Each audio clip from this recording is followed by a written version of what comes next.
साल था 1800 और एक साइंटिस्ट ने न्यूटन के आइडियाज़ को आगे फॉरवर्ड करने की ठान ली थी। न्यूटन ने हमें क्या बताया था? सबसे पहले तो न्यूटन ने हमें ये बताया था कि लाइट जो है वो 7 कंपोनेंट्स में टूटती है और 7 रंगों से मिलकर बनी है। न्यूटन का प्रिज्म वाला एक्सपेरिमेंट इस चीज़ को प्रूव करता है और लाइट 7 रंगों में टूट जाती है, जिसमें विबग्योर पैटर्न आप लोगों को देखने को मिलता है। अब यहाँ पर एक साइंटिस्ट थे विलियम हर्शल, जिन्होंने 1800 में ये सवाल पूछा कि लाइट के जो सारे के सारे कलर्स हैं, क्या वो सेम अमाउंट ऑफ हीट देते हैं या फिर डिफरेंट अमाउंट ऑफ हीट देते हैं। इसके लिए उन्होंने एक एक्सपेरिमेंट परफॉर्म किया। अब उनके एक्सपेरिमेंट का सेटअप क्या था वो जानते हैं। तो विलियम हर्शल के एक्सपेरिमेंट का सेटअप था 7 थर्मोमीटर्स जो कि 7 रंगों पर लगे हैं, जिनके जो बल्ब हैं यानी कि जो जिनका जहाँ से मेजरमेंट होता है, यानी कि वो थर्मोमीटर के नीचे की जगह जहाँ से हीट एब्जॉर्ब होती है, वो उन्होंने काले कर दिए थे। 7 थर्मोमीटर्स उन्होंने 7 रंगों पे लगाए। अब रेड के बगल में जहाँ अंधेरा था वहाँ पर उन्होंने एक थर्मोमीटर और लगाया ताकि वो रूम टेम्परेचर को मेजर कर सके, और इसे उन्होंने कंट्रोल थर्मोमीटर बोला। रूम टेम्परेचर को मेजर करते और देखते कि बाकी जो थर्मोमीटर्स हैं उनमें कितना ज़्यादा डिफरेंस आ रहा है रूम टेम्परेचर से। अब रिजल्ट जब आया ना, तब वो और ज़्यादा शॉक हो गए, क्योंकि रिजल्ट में जितने भी 7 थर्मोमीटर्स थे उनकी रीडिंग से ज़्यादा तो भैया जो कंट्रोल थर्मोमीटर उन्होंने अंधेरे में लगाया था उसमें आ रही थी। अब भाई उसमें इतनी ज़्यादा हीट कैसे आ रही थी? जब आपके कंट्रोल थर्मोमीटर को रूम टेम्परेचर मेजर करना था तो वो इतनी ज़्यादा हीट कैसे कैप्चर कर रहा था? तब उन्होंने ये एहसास किया कि भैया ये जो लाइट का स्पेक्ट्रम है ना, वो सिर्फ विजिबल लाइट पे ख़त्म नहीं होता, उसके आगे भी चलता है। और उसके आगे उन्होंने इंफ्रारेड लाइट की खोज करी। लाइट में रेड के आगे का जो स्पेक्ट्रम है उसे उन्होंने इंफ्रारेड यानी कि रेड के नीचे का स्पेक्ट्रम बोला।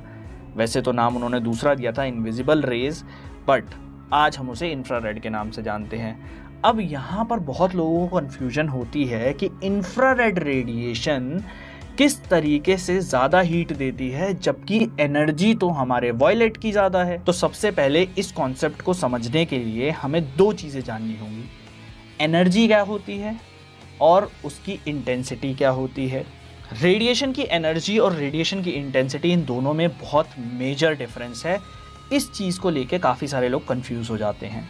तो सबसे पहले मैं एनर्जी की बात करता हूँ। तो अगर हम क्वांटम मैकेनिक्स में देखें तो हमारा एक सिंपल सा फॉर्मूला होता है E = h²।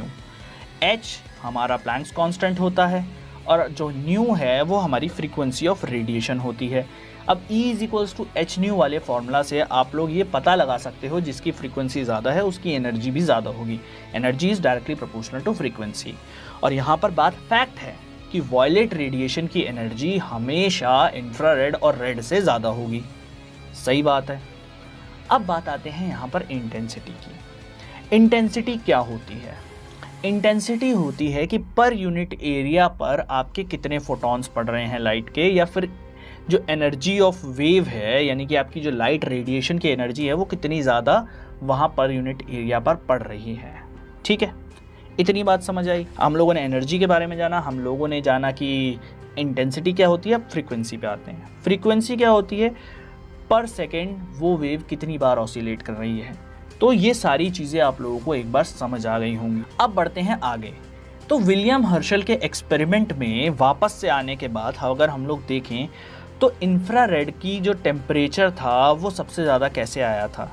वेल, इंफ्रारेड का टेम्परेचर सबसे ज़्यादा आने का कारण था इंफ्रारेड रेडिएशन की एब्जॉर्प्शन कैपेसिटी। यहाँ पर कभी भी एनर्जी ऑफ रेडिएशन की बात हुई ही नहीं है, यहाँ पर एब्जॉर्प्शन ऑफ एनर्जी की बात हुई है। देखो, सबसे पहली बात, इंफ्रारेड रेडिएशन जो होती है ना वो सबसे ज़्यादा कंपैटिबल होती है एब्जॉर्प्शन के लिए बाय मैटर। मैटर बहुत ज़्यादा अच्छे से इंफ्रारेड रेडिएशन को एब्जॉर्ब करता है, और यही रेडिएशन, अगर हम लोग इसका दूसरा नाम देखें, थर्मल रेडिएशन हम लोग इसको बोलते हैं। इंफ्रारेड बहुत ज़्यादा रेजोनेट करती है मॉलिक्यूल की फ्रीक्वेंसीज़ के साथ। आपके जितने भी मैटर के अंदर मॉलिक्यूल्स हैं उनसे मोस्ट ऑफ द मॉलिक्यूल्स के साथ ये इंटरैक्ट करती है और एब्जॉर्ब हो जाती है। इसी वजह से आप लोगों को थर्मोमीटर में वहाँ पर रीडिंग ज़्यादा देखने को मिली, क्योंकि इंफ्रारेड बहुत ज़्यादा एब्जॉर्ब हुई थी। अब यहाँ पर वॉयलेट जो है वो एब्जॉर्ब उतनी ज़्यादा नहीं हुई थी। इसलिए उसका टेम्परेचर कम हुआ। अब यहाँ पर जो कॉन्सेप्ट आया ना, वो एनर्जी अब्जॉर्प्शन का आया। अब आप इस चीज़ को इस तरीके से समझो कि एक बार कहीं पर बारिश हुई, बारिश में बहुत बड़ी बड़ी बूंदें गिर रही हैं, तो वो जो बहुत बड़ी बड़ी बूंदें गिर रही हैं वो बहुत कम कम गिर रही हैं, मतलब कि सिर्फ बूंदाबांदी हो रही है और बहुत ज़्यादा नहीं गिर रही है। तो आप उस बारिश में जाओगे तो बहुत कम भीगोगे, सही बात है। इसी तरीके से वॉयलेट रेडिएशन के साथ हो रहा है। उसके फोटॉन्स की एनर्जी बहुत ज़्यादा है, लेकिन वो बहुत कम गिर रहे हैं आपके थर्मोमीटर के बल्ब पे। लेकिन आपके पास बारिश हो रही है और बहुत तेज़ हो रही है, बहुत सारी बूंदें एक साथ गिर रही हैं और बहुत छोटी छोटी सी गिर रही हैं। क्या आप भीगोगे? बिल्कुल भीगोगे यार। बहुत सारी जो बूंदें हैं जब एक साथ गिरेंगी तो आप उनमें सबकी चपेट में तो आओगे ही आओगे। और यही कारण है आप लोगों के जो थर्मोमीटर का बल्ब है जो इंफ्रारेड के पास रखा हुआ था, वहाँ पर उसकी रीडिंग ज़्यादा दिखाने का, क्योंकि वहाँ पर क्या हुआ कि बहुत सारे जो फोटॉन्स थे जो इंफ्रारेड रेडिएशन के थे, उनकी एनर्जी भले ही कम थी, पर वो एक साथ बहुत सारे फोटॉन्स आ गए और बहुत सारे फोटॉन्स जो थे वो सीधा जाकर बल्ब में एब्जॉर्ब हो गए।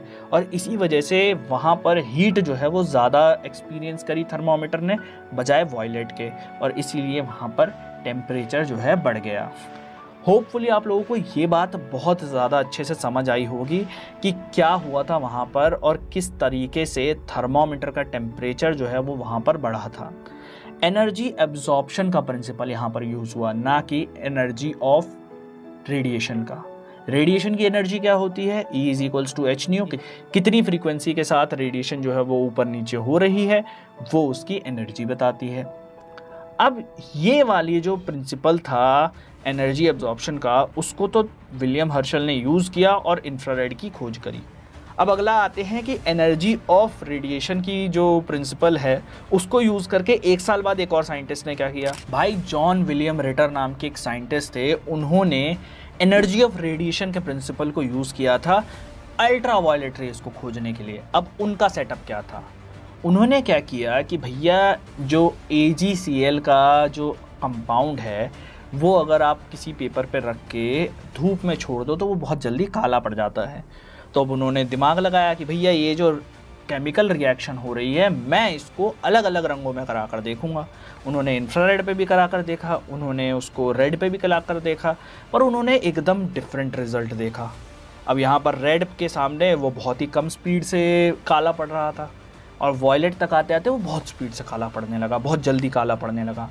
और जब उन्होंने वॉयलेट के भी उसको आगे रखा ना, क्योंकि भाई साहब क्यूरियोसिटी बहुत बड़ी चीज़ है, क्यूरियोसिटी में उन्होंने उसको वॉयलेट के आगे रख दिया। वॉयलेट के आगे रखते ही भाई साहब चीज़ दिखाई दी कि वॉयलेट के पार बहुत ज़्यादा काला पड़ गया था वो, और बहुत जल्दी काला पड़ गया था। और यहाँ पर उन्होंने अल्ट्रा वायलेट रेज की खोज कर दी। अल्ट्रा वायलेट और इंफ्रारेड इन दोनों की खोज एक ही साल के अंदर अंदर हो गई थी। 1800 में इंफ्रारेड और 1801 में जॉन रिटर ने करी थी अल्ट्रा वायलेट रेज की खोज। अब इन दोनों की ही खोज जब हो गई थी तब उसके 100 साल बाद हमें पता चला एनर्जी ऑफ रेडिएशन और एनर्जी ऑफ फोटोन जो है वो एक ही बात है, और लाइट जो है उसके एनर्जी को किस तरीके से कैलकुलेट किया जाता है इस पर से पर्दा हटाया हमारे एल्बर्ट आइंस्टाइन और मैक्स प्लैंक ने। इस बारे में बात मैं कभी और करूंगा। होपफुली आप लोगों को ये पूरी वीडियो पसंद आई होगी। मैंने कोई भी स्क्रिप्ट नहीं लिखी इसके बारे में, मैंने बस जितनी चीज़ें मेरे को पता थी वो सब आप लोगों को बताया। होपफुली आप लोगों को ये वीडियो पसंद आई होगी। पसंद आई तो लाइक कर देना इस वीडियो को, शेयर करना अपने दोस्तों के साथ जिन्हें इस बारे में कन्फ्यूजन था।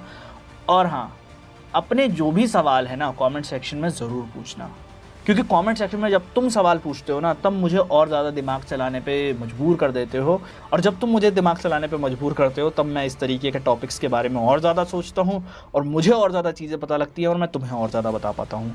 तो बहुत ज़्यादा कन्फ्यूजन के बाद अब ये वीडियो यहीं ख़त्म करते हैं। और तुम्हें अगर वीडियो पसंद आई तो लाइक कर देना, और अगर मेरी वीडियो बनाई हुई वीडियोज़ में तुम्हें कुछ ज़्यादा इंटरेस्टिंग लगता है तो नीचे वो जो लाल बटन है उसको ग्रे कर देना, ताकि तुम लोग ऐसी वीडियोस जो है वो रेगुलरली देख पाओ। मिलता हूँ अगली वीडियो में, तब तक के लिए थैंक यू फ्रॉम रोजेंडर।